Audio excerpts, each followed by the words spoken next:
titre de cette séquence, c'est finalement, est-ce que l'Europe peut trouver un mécanisme pour gérer collectivement ces migrants, ces réfugiés? On l'a vu qu'il y avait le système de la répartition par quota qui n'a pas bien fonctionné.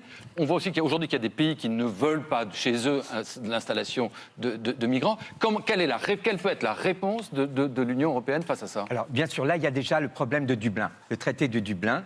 Alors, il faut expliquer aux gens, lorsqu'un migrant arrive dans un pays... Son cas doit être traité dans le pays où il entre. Mais quand il arrive en Italie, la plupart du temps, enfin, il ne veut pas y rester, il veut aller ailleurs. Oui, par exemple, mais il veut aller Dublin en Angleterre. traite Et donc, son cas quand en il Italie. arrive en Angleterre, là, il monte dans un avion, on le ramène en Italie. Et là, après, il repart en Angleterre, etc. Ça coûte un pognon fou. On construit des murs, ça coûte un pognon fou. Le pognon qu'on met en ce moment pour faire le tour de l'Europe à tous les migrants qui arrivent et qui vivent un enfer et un cauchemar, on pourrait le mettre déjà à bien les accueillir et à les traiter humainement. Première chose. Et puis après, bien évidemment, c'est pas un problème aussi simple que ça. Dans nos pays, on a des problèmes de démographie aussi. Est-ce qu'on peut se passer de l'énergie des gens qui veulent nous apporter leur amour, leur envie de vivre avec nous? C'est pas un problème qu'on peut régler ici sur un coin de table. C'est vraiment un problème qui concerne toutes les Françaises et tous les Français. Et il faut absolument qu'on en parle. Et il faut absolument qu'on en vienne au référendum. Il faut absolument qu'on en vienne au RIC enfin. Francis Lalanne. Et qu'on arrête de confier toujours vous êtes sûr tous qu'un les pouvoirs. référendum sur ces questions-là irait dans le sens que vous voulez? Mais que la volonté du peuple soit faite. Mais... Moi, ce que je veux, c'est que la volonté du peuple soit faite dans ce pays. Et tous les 79 qui sont sur la liste,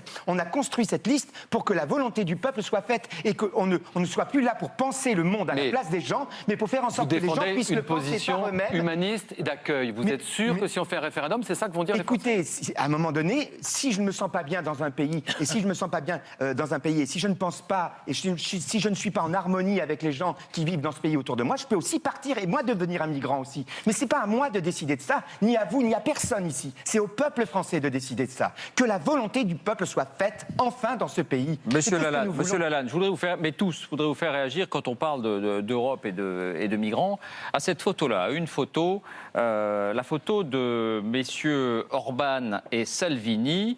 Monsieur Salvini était en visite en Hongrie. Ils se sont rendus à une des frontières extérieures de l'Union, frontière avec la Serbie, où monsieur Orban a érigé des barbelés.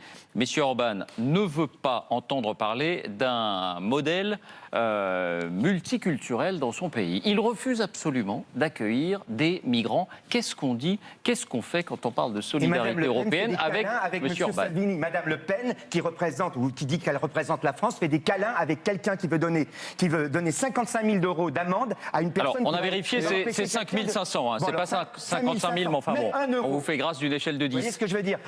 Mais qu'est-ce qu'on dit à monsieur Orban?